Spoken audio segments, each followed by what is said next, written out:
ஓம் சக்தி. பல ஆண்டுகளுக்கு முன் மஞ்சள் காமாலை நோய் கண்டறியப்பட்டது. பச்சிலை மருத்துவத்திலும் பத்திய சாப்பாட்டிலும் எனக்கு குணமாகவில்லை.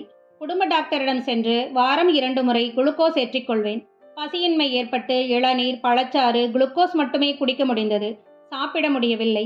நிற்கவோ நடக்கவோ முடியாமல் அசதியும் சோர்வும் ஆட்கொண்டது.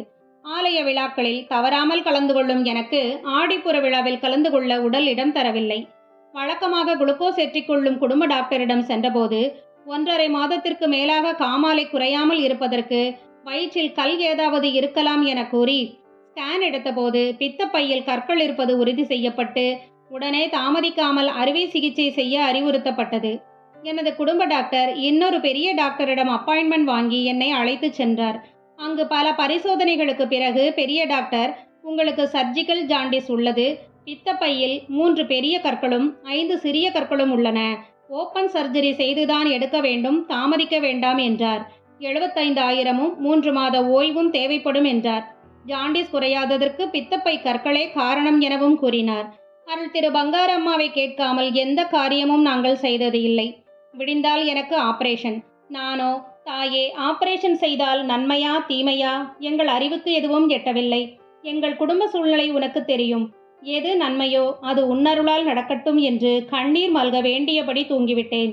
மறுநாள் காலை பெரிய டாக்டரும் எனது குடும்ப டாக்டரும் வந்து 3 அல்லது 4 வாரம் கழித்து ஜாண்டிஸ்கான பச்சிலை மருந்து சாப்பிட்டு குணமாகி வந்தால் ஆபரேஷன் செய்யலாம், இப்போது ஊருக்கு போகலாம் என்றனர்.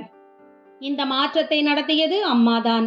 சரி, என அருள் திரு பங்காரம்மாவை பார்த்து ஆசீர்வாதம் பெற்று அம்மா அவர்களின் உத்தரவுப்படி செயல்படலாம் என்று அம்மாவை காண மருவத்தூர் வந்தோம்.